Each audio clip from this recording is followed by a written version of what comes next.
Imagine leaving your house for a few weeks, trusting your own child to watch over it, and coming back to find strangers living there.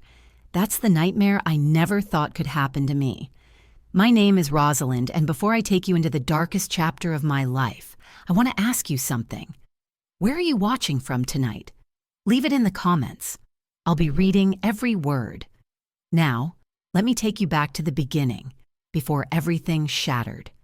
I had a small, warm home. Nothing grand, nothing that would make the front page of a magazine, but it was mine. Every corner carried years of memory. The kitchen where my late husband used to hum old tunes while brewing coffee, the living room where birthdays turned into loud, laughing evenings, and the front porch where I sat with a cup of tea to watch the seasons change. To me, that house was not just walls and bricks. It was roots, safety, and the last thread connecting me to the people I had lost. My son grew up inside those walls. As a little boy, he used to run through the hallway in his socks, sliding across the floor, his laughter echoing louder than the old grandfather clock. Back then, I saw him as gentle, curious, a little mischievous, but sweet at heart. He was my only child, and after his father passed away, I gave him every ounce of love and sacrifice I could manage. But time has a way of testing bonds. As he grew older, the tenderness in him hardened into something else. He became restless, always chasing the next shiny thing, money, status, attention. He began to see me less as a mother and more as, well, I could feel it in the way he sighed when I asked for help with groceries, or how he rolled his eyes when I told old stories. A burden. That's what I had become to him, though he never said it outright. When my health began to falter, I needed to step away for a while. I had fallen, fractured my hip, and the doctors insisted on a proper rehabilitation program. At first, I resisted. The idea of leaving my home, even temporarily, filled me with dread. But my son said, "Mom, you'll be fine. Just focus on getting better. I'll handle things here." His words sounded like comfort, but there was a sharpness in his tone, almost as though he couldn't wait for me to be out of the way. Still, I wanted to believe him. I told myself he was just stressed. I told myself he loved me deep down, even if he was rough on the edges. I trusted him with the only thing that mattered most besides my own life, our home. The rehab center wasn't terrible, but it wasn't home either. The food was bland, the halls smelled faintly of disinfectant, and the nights stretched long. I worked hard, though, determined to walk without pain, to reclaim some strength. I counted the days until I could return to my porch, to the rose bushes I tended every spring, to the photographs still hanging in the hallway. What I didn't know then was that while I was learning to stand again, my son was plotting to take the very ground from under me. Looking back, there were signs, little comments he made during his rare visits. "The house is too big for you anyway." Or, "Think about all the money sitting in those walls, Mom. Do you even realize how much it's worth?" At the time, I thought it was idle talk, the kind of nonsense young people say when they dream of fast money. I never imagined he would take action on those thoughts. After all, this was my child, the boy I had rocked to sleep, the boy I had defended in school when others picked on him. But when you're blinded by love, you don't always see the wolf forming in your own living room. When the day finally came for me to leave the center, I was full of hope. I remember clutching my bag filled with new exercises and encouragement from the therapists and telling myself, this is a fresh chapter. We'll be closer. Maybe he'll see how hard I've worked to get better. What I didn't realize was that the chapter waiting for me wasn't about healing. It was about betrayal. That house, the one I had poured decades of my soul into, was no longer mine. And that truth would hit me harder than any fall, any broken bone, or any loss I had endured before. The ride back from the rehabilitation center felt like a victory lap. My body still ached, but I could walk with less pain, and in my heart I carried a spark of pride. I kept imagining stepping onto my porch again, feeling the rough wood under my palm, and unlocking the front door to the smell of home. But when the taxi pulled up to my street, I noticed something strange before I even reached the driveway. The curtains in the living room were gone, replaced with blinds I had never chosen. The flower pots I kept by the steps were missing. My rose bush, the one I had nursed for nearly 20 years, looked as though someone had hacked it down with clumsy hands. I thought, maybe he's just redecorating, trying to surprise me. The surprise was waiting all right, just not the kind that brings joy. When I opened the gate, a woman I'd never seen before stepped out of my house. She wasn't startled, not even polite. She looked me up and down like I was a stranger trespassing on her land. "Can I help you?" she asked, her voice cold. My throat tightened. "This is my home." "Who are you?" Her expression barely flickered. "We bought this place last month. The papers are in my husband's name." I thought I had misheard her. My ears rang, the way they do after a sharp blow. I shook my head. "No, you don't understand. This is my house. My name is on the deed. My son is here. Where is he?" The woman just shrugged. "You'll have to take it up with him." And then she closed the door of my house. I stood there on the porch, trembling, my bag still clutched in my hand. A neighbor came out across the street, hesitated, then quickly turned away like they hadn't seen me.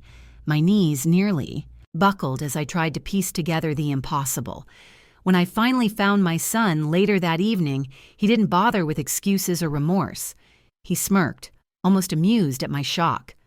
"Mom," he said, leaning back in his chair, arms crossed like a king holding court. "You couldn't keep up with the place. You're too old, too fragile. I sold it. You should be thanking me I couldn't breathe." You sold my house? The home your father built? Without asking me?"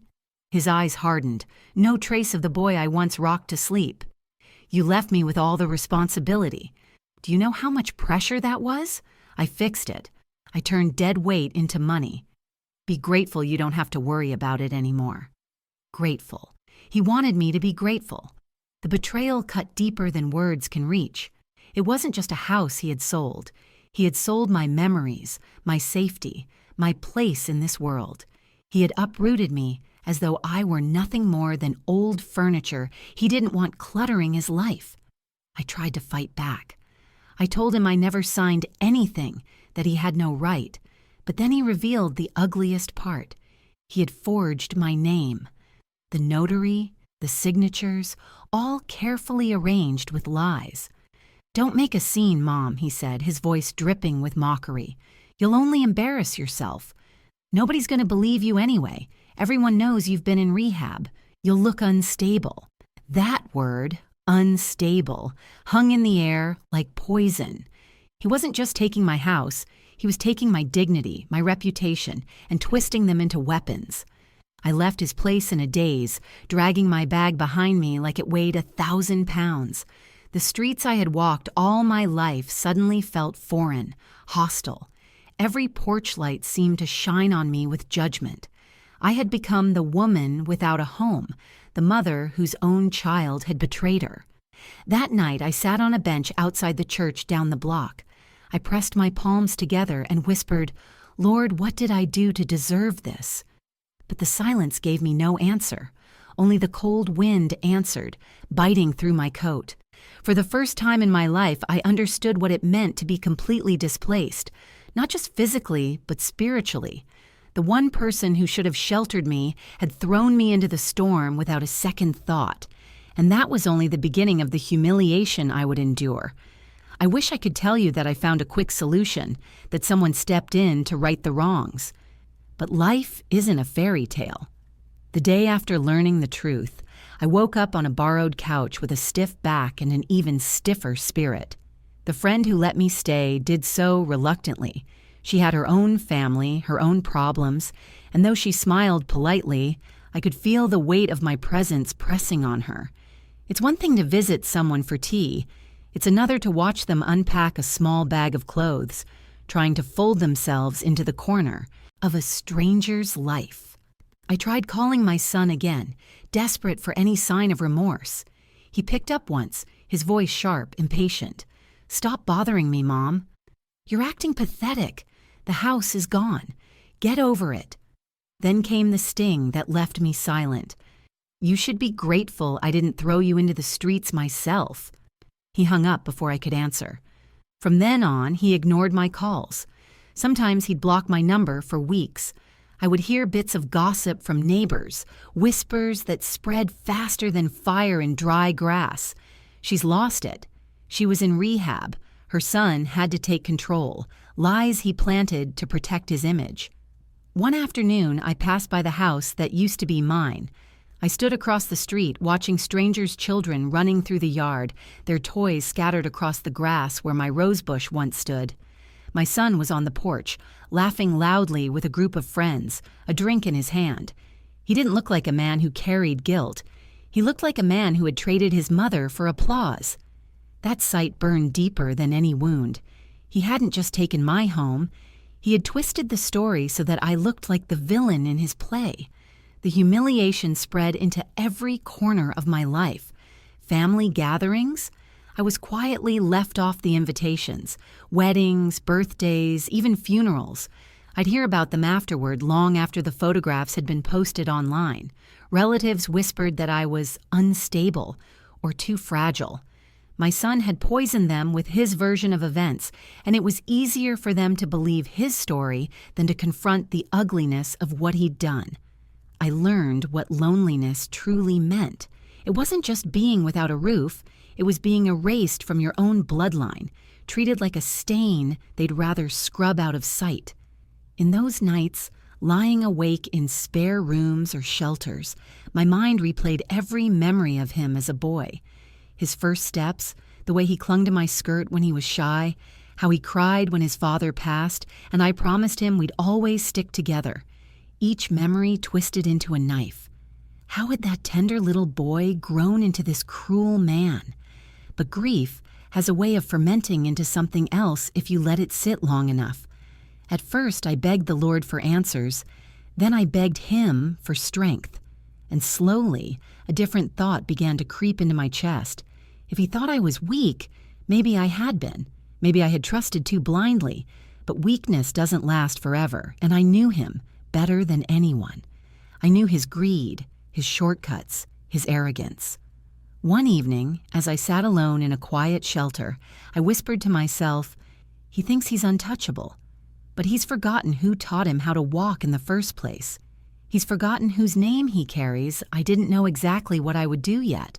But the first spark of resolve lit in me that night. It didn't erase the pain. It didn't erase the humiliation. But it gave me something I hadn't felt in months: direction. And once a mother finds her direction, even the son who betrayed her should be very, very afraid. People often think revenge comes like lightning, sudden, hot, uncontrollable. But in my case, it arrived like a whisper, a seed planted in silence, watered by humiliation, and nurtured by every cruel word my son had thrown at me. It began with a chance meeting. One afternoon, while I was leaving the church pantry with a bag of donated bread, I ran into an old friend, Mr. Carter, a retired banker who used to live down the street. His face lit up with recognition, though I was half ashamed for him to see me in that state. We sat on the church steps and talked. I told him some of what had happened, not everything, but enough for him to shake his head with disgust. "Rosalind," he said, "you were always sharp. Don't let him strip you of that, too." His words stuck. Sharp. I had almost forgotten that part of myself. Before my health declined, before grief dulled me, I used to handle our family's finances. I was the one who kept track of bills, mortgages, savings. My husband always said I had a mind like a ledger. Nothing slipped past me. That night, I pulled out what little paperwork I still had in my bag. Old copies of account numbers, my name on certain documents, things my son probably assumed I'd forgotten. And the more I looked, the more I realized he had been sloppy, reckless. His business, though flashy on the outside, was tied to me in ways he hadn't considered. Years earlier, when he begged me for help starting it, I had co-signed papers, lent him money, given him access to accounts. At the time, I thought I was helping him build a future. In reality, I had given myself the very key to his empire. I could feel my heart beating faster as the realization sank in. He thought he'd stripped me of everything, but he had left the door wide open for me to take it all back. Still, I had to be careful. Revenge is a dish best served cold, yes, but also carefully plated. One wrong move and he'd shut me out completely. So I started small. I visited the library every day pretending to be just another old woman reading magazines, when in fact I was poring over business law, property rights, and banking rules.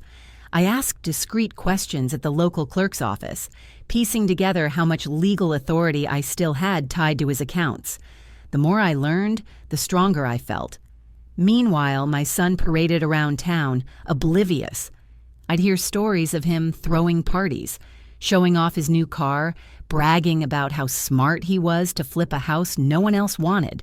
If only he knew the storm quietly brewing behind the scenes. One night, I caught sight of him in a restaurant window, laughing with his friends, mocking me openly. "She's probably begging at the church again," I overheard him say. His friends chuckled, raising their glasses. I walked past with my chin high, but inside I made a promise to myself. You'll laugh now, but when the dust settles, you'll have nothing left to laugh about. The plan grew piece by piece. First, I confirmed that my name was still tied to his business accounts. Then I discovered something even sweeter. He had been careless with taxes, sloppy with paperwork. If pushed in the right direction, his empire could crumble from the inside. The more I uncovered, the less fear I felt. Instead of lying awake in despair, I began lying awake in calculation. It was like stepping into a part of myself I hadn't touched in years, the part that was capable, steady, unshakable. For weeks, I played the role of the discarded mother, invisible and broken. All the while, I was building the scaffolding of his downfall. And one morning, as I looked at the papers spread out before me in the library, I whispered under my breath, "You took my home, my dignity, my peace. Now I'll take everything you built on the bones of my trust." That was the day the mother he thought was finished came back to life. When you're pushed into a corner, you can either curl up and disappear, or you can stand, dust off your apron, and get to work. I chose the latter, not because I fancied myself brave, but because the indignity of being powerless tasted worse than the toil it would take to fix things. I started where the lawyer in me lives: paperwork. There's a peculiar clarity in ink and stamps. They don't care for feelings. They obey procedure. For a woman who had once balanced ledgers and reconciled accounts in the quiet hours, that was good news. I dug through the loose papers I'd carried in my bag for months: bank statements, old tax notices, receipts, anything that tied my name to my son's small empire. Each scrap was a breadcrumb leading me back into the life I'd been shoved out of. My first move was simple and surgical. I contacted the bank. Polite, slow, like an old woman whose memory was sometimes foggy. I asked questions I already knew the answers to, waited for the clerk to repeat facts that helped me confirm legal links. There is a peculiar blindness in people who assume the elderly are harmless. They let you wave through the library doors, but they never expect you to read the ledger behind the curtain. That underestimation became my advantage. Once I proved my ties to certain accounts, co-signatures, dormant power of attorney that my son had assumed was lost, small investments listed under my name, I set defensive traps. I requested temporary freezes, not dramatic or loud, but precise. Put a restriction on outgoing transfers, pending verification, flag accounts for unusual activity, request updated identification for any withdrawal over a certain amount.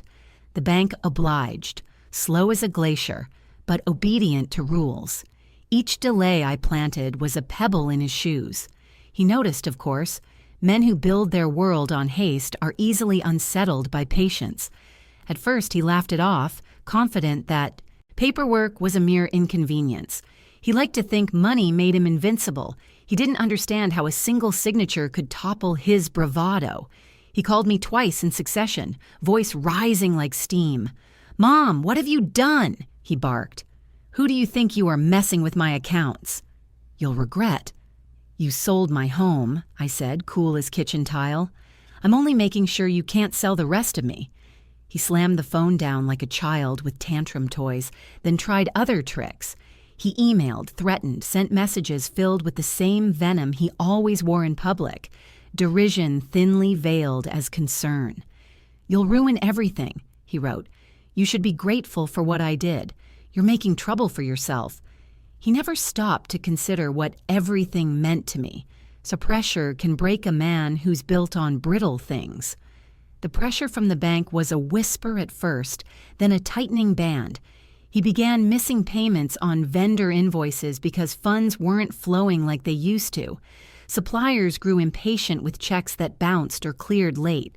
His staff, people he'd hired with promises and swagger, started to whisper about stability. Rumors traveled faster than his apologies could. I didn't celebrate when the first invoice went unpaid. I felt neither glee nor triumph. I felt a steady, quiet satisfaction. Justice, in my mind, wasn't a feast. It was a correction. He had taken from me. I was recalibrating the scales. Then came the legally satisfying part. Paperwork that transferred operational control back to me. Because I had co-signed loans and was listed on certain contracts, I could step in, not as a vengeful stranger, but as a rightful stakeholder. I filed the necessary notices, attended meetings with board members of his tiny company. He had never bothered to introduce me. They assumed I was a harmless relic, and insisted that financial oversight be reinstated. Watching men who once deferred to his charm now defer to my calm was an odd kind of balm. The day I walked into one of his shops, not as an embarrassed mother, but as a woman with authority, he was there.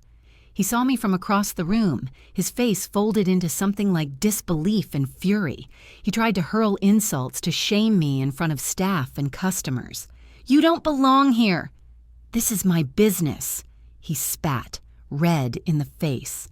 I met his rage with a stillness that made it worse for him. "You belong to the past you chose," I said quietly. "This belongs to whoever keeps it honest." The manager, an older woman who had watched me from the start, stepped forward, telling him that the paperwork was clear. The accounts had been restricted. Contracts needed signatures from both parties. He had run out of shortcuts. He raged privately at first, banging on closed doors, cursing at locked bank kiosks. Then he raged publicly, storming the city council to complain, making a spectacle of himself outside the bank. He shouted that I had stolen from him, that I had used his mother's name to take his livelihood. Everyone saw the irony. To the townsfolk who had watched the entire sad play, his tantrum read like the confession it was. What cut deeper than his screams was the look he gave me when the last transaction cleared in my favor. Raw, jaw-gnawing disbelief mixed with a bruised entitlement. He had spent years building his persona on the belief that he could take and never be taken from. For the first time, he was the one left with empty hands. He tried to bargain, to beg, pleas that were a bitter echo of the lullabies I once hummed when he was a child. He offered apologies that landed hollow as coins. He promised change with the same breath he used to excuse cruelty. I listened, because I'm not heartless. I only weighed his words against the ledger of my life. When he realized the business was no longer at his fingertips, his rudeness swelled into something dangerous. Threats layered over pleas, poison laced in nostalgia. He demanded his accounts, slurred about lawsuits, threatened exposure, and tried to humiliate me in front of those I had fought to protect. He remained rude until the end of the showdown, as I knew he would. Rude because repentance would be too much work. And in that rude, furious silence, I finally felt the room tilt back into balance. I had not only reclaimed what he had taken, I had reclaimed a version of myself that would not be sidelined by cruelty. The house was gone. Yes, but the part of me that held a name, a history, and a mind, those were mine still. I would not let him cast them away again. When the accounts finally shifted out of his reach, my son's empire collapsed faster than I ever expected. It was like watching a house of cards fall apart, not from one grand gesture, but from a dozen small tremors. Suppliers refused to extend him credit. Employees, tired of bouncing paychecks, began to walk away. Friends who once filled his house, sipping from expensive bottles and boasting of his success, suddenly had other places to be. The laughter that once rolled from his porch went silent, leaving only a hollow shell of a man pacing the ruins of what he had built on my back. At first, he came at me with fury. He called, texted, showed up at the library where I sat most mornings, his face red and voice venomous. "You've ruined me. Do you understand what you've done?" I didn't shout back. I didn't need to. I would simply close my book, fold my hands, and say, "I understand perfectly." My stillness drove him madder than my words ever could. When rage failed him, he tried another mask, desperation. He showed up outside the church pantry one evening, waiting by the steps. His shoulders slumped, eyes wide, voice softer. "Mom," he said, and for a fleeting second, I thought I saw the boy he once was. "I didn't mean for it to go this far. You're my mother. Can't we fix this?" But behind his tone, the arrogance still simmered. He wasn't sorry for what he'd done. He was sorry for being caught. He wanted his safety net back, not reconciliation. I told him, "You took from me and never looked back. I won't let you do it again." His face hardened instantly, like ice cracking under sudden cold. "You'll regret this," he spat, before storming off into the night.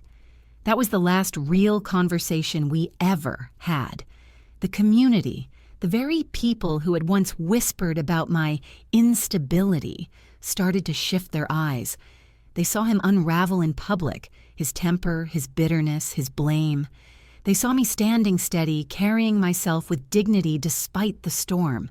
Some apologized quietly, others avoided me out of shame, but the balance had changed. Yet victory didn't taste sweet. I didn't dance on his downfall. I didn't gloat or shout triumph to the heavens. Instead, I sat alone most nights, staring at the ceiling, and asked myself the same question: how did we get here? Because beneath the ledger and the legal triumphs, there was still the ache of a mother who had lost her child long before the business collapsed. I grieved not for the man he was now, but for the boy I once held against my chest, the boy who promised me he'd always take care of me. That boy was gone, buried under greed and arrogance, and no victory could bring him back. I would see him sometimes, stumbling out of bars, his face thinner, his clothes rumpled. He carried himself like a ghost haunting the town, clinging to scraps of pride. People crossed the street to avoid him now. The same ones who once clung to his money turned their backs. Neighbors asked me if I felt guilty, if maybe I should have forgiven him. "After all," one woman whispered, "he's still your son." I smiled, not unkindly but firmly. "Yes," I said, "and I am still his mother. But being a mother doesn't mean I am his victim." The whispers never ended, but they no longer pierced me. They were just background noise, the mutterings of those too timid to take their own stands. What mattered was that I had reclaimed something more important than a house, more important than accounts or papers. I had reclaimed myself, my dignity, my voice. And if that meant living without him, then so be it. Because sometimes the cruelest truth is the clearest one. Not all children grow into the love you pour into them. Some take it and twist it until it becomes a chain around your neck. And when that happens, you can either let them pull you under or you can cut the chain and breathe free. I chose freedom. You've stayed with me through the storm, and for that, I thank you. I lost a house. I lost the son I once believed in, but I found something I hadn't realized I'd misplaced: myself.